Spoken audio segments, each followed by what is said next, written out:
All right, how are you doing? Welcome to today's video.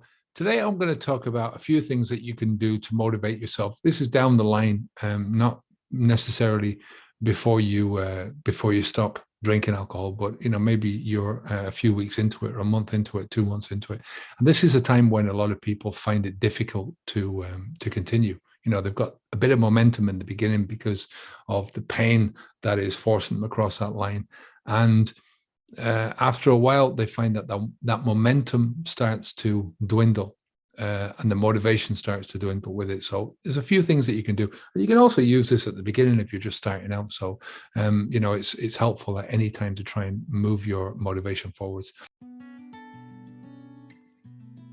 So think about it from the perspective, first of all, that there's two things that you control. There's either the things that you can deliberately control in your life. So you control where you are, you control who you're with, you control the time that you do something, you control what you say, all of these things, right? You can have some level of control and a lot of control over it. There's a lot of things that you don't have control over, but you have control over how you respond. And so when you look at it like this, you have to say that in terms of motivation, there are certain physical things in the environment, there's certain people that you control, but the most thing that you're going to control is up here in your head. So the first tip that I'll give you today is just to stop telling yourself that you can't do this.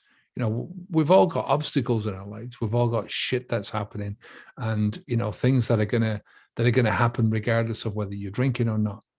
As far as I'm concerned, you just make it worse when you're drinking. Anything that you're trying to do, you're escaping from the problem, but you're also escaping from the solution. So if you want to double or triple down your motivation, you have to remove a lot of that shite talk that's going on in your head.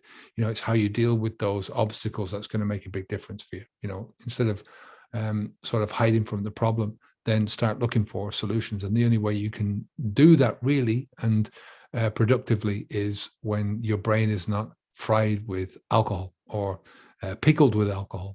So, and look for somebody else that can help you. That's another way of doing this. There's a lot of times when you don't have the answers yourself, but you can find the answers, or you can find somebody that can give you the answers.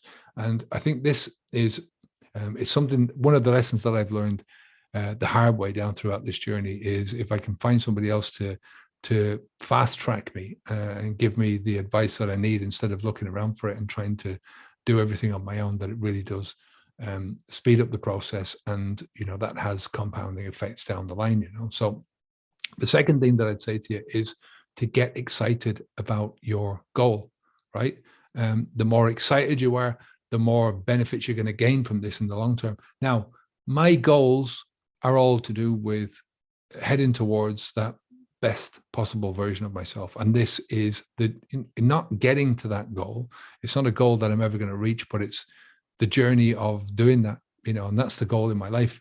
Think about how far you've come if you've already stopped drinking alcohol. Think about, even if you're only in this for a few weeks, think about how far you've come, the gains that you've already made, and try to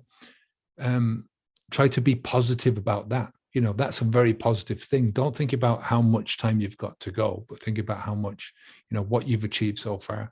And, this journey gets easier and easier the more you get into it, if you put the work into it. If you can put some passion into what you want to achieve in your life, even if it is, that concrete goals are good for you to have, I want to get this, I want to get that, I want to, whatever it is, physical things in life. But you're going to find much more passion for your life and for the things that you're doing if you can find the intrinsic goals, which are goals that you have inside your values and your beliefs. Some kind of spirituality is a part of that, but it's not everything. It's you having pride in the things that you're doing. They make you feel good to do these things. Oftentimes you'll find that it's the goals that you haven't planned for, it's the successes that you haven't planned for that give you the most buzz in this life. And they're the things that will give you that hustle to carry on and to make it happen and keep continuing to make it happen. Number three is to focus on the benefits of continuing, not the difficulties. It's how people sell, if you go online, if you look at anything that is marketed these days, and people sell the benefits, people sell the benefits of what you're going to get with this thing. They sell the benefits of removing a difficulty or removing a problem. This product is going to solve this problem, and it's going to solve this problem, but it's going to bring you this positive benefit. That's how you have to do this with yourself. You're responsible for selling that message to yourself, right? And that is one of the things that is going to maintain your motivation. One of the ways that I do this is to try and picture myself in a year or 5 years time. If you're starting out at this, just look 6 months down the road and try to imagine where you're going to be and how your life is going to improve after just 6 months. I don't think about my life now in terms of alcohol at all, in the sense of where I'm going to be in 5 years time. I look back, I look at where I am now, and I think, Christ, if I hadn't have stopped drinking alcohol, what would I have been like now? What would my life have been like now? And that's a scary enough prospect in itself, right? So just try to visualize your life and try to see it from that perspective. Number 4 is to do something. Just take action. Get up and keep moving forwards. It's a slow slog. It's a plod. It's one step after another. It's taking that next step and the next step and the next step, climbing up the rung, another rung, and it's just doing these things. But sometimes just that motivation can come from motion. It's in the word. It's all of this is linked. When we're talking about dopamine and those pleasure chemicals of oxytocin and all those kind of things. They're all linked to movement as well as anything else. So go for a brisk walk. Take a slow walk down on the beach. Talk to somebody who is going to lift you up. Talk to people who are going to be positive with you. I used to walk a lot when I started out this journey first. I was walking massive amounts, 20 kilometers a day, most days.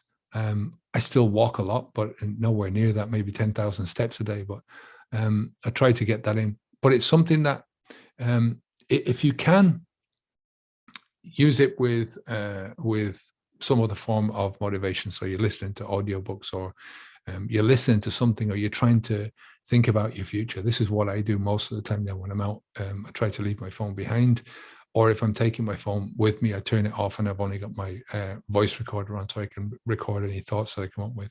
The next thing to do is to think about the before and then the after. So you're making a comparison between before and after. We talk about this a lot with the Quick Start Guide. The Quick Start Guide preparation is trying to help you to just get started, or to give you some motivation to move forwards. You can get it down below in the link. It's absolutely free. So just click on the link and go over to the website and leave your name and email address, and you'll get instant access to this. And it's designed to give you just confidence in yourself by clarifying some of the things that are happening right now. Clarifying where you are, clarifying where you're going to go, and what you can expect to happen. And I think a lot of the time, expectations, when you understand the expectations and you have some positive expectations about your future, it can really help to gather yourself together and to encourage you, to give you courage. That's what we're trying to do. That's what we're trying to do with all these videos, is just to give you, to encourage you to step across and to do that, to do what needs to be done. So think about how much better you're going to be. Like I said, I used to do this in the beginning just to see, a few months down the road, how much better my life was going to be. But if you can do it for 5 years, much, much better. And when you're talking about 5-year plans, it's one of those things, I think you're never going to get there to where exactly what you pictured. But it's a great thing to at least get you stepped onto that path, and moving forwards, and make that comparison between, if you don't stop now, even in a month, if 30 days time, where am I going to be in 30 days time? And where am I going to be if I don't? Most of the time, 30 days passes really quickly.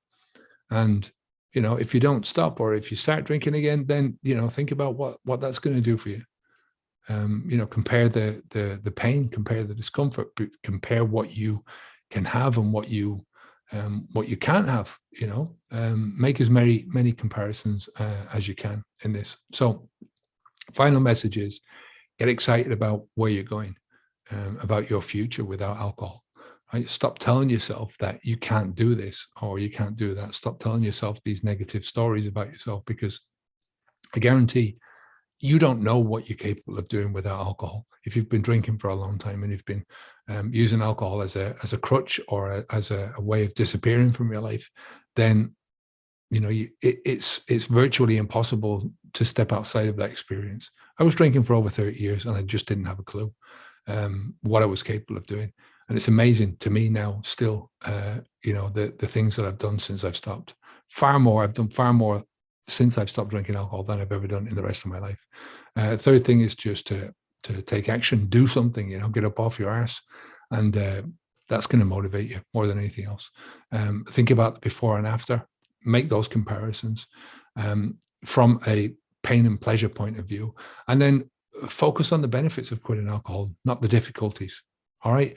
So in the next video, we're going to talk about how to turn drinking alcohol into the opportunity of a lifetime. That's the one. Take good care of yourself. If you haven't subscribed to the channel yet, do that. Give us a thumbs up. If you haven't downloaded our free course yet, do that. And that's down the link below. Take care of yourself. Onwards and upwards. Bye now.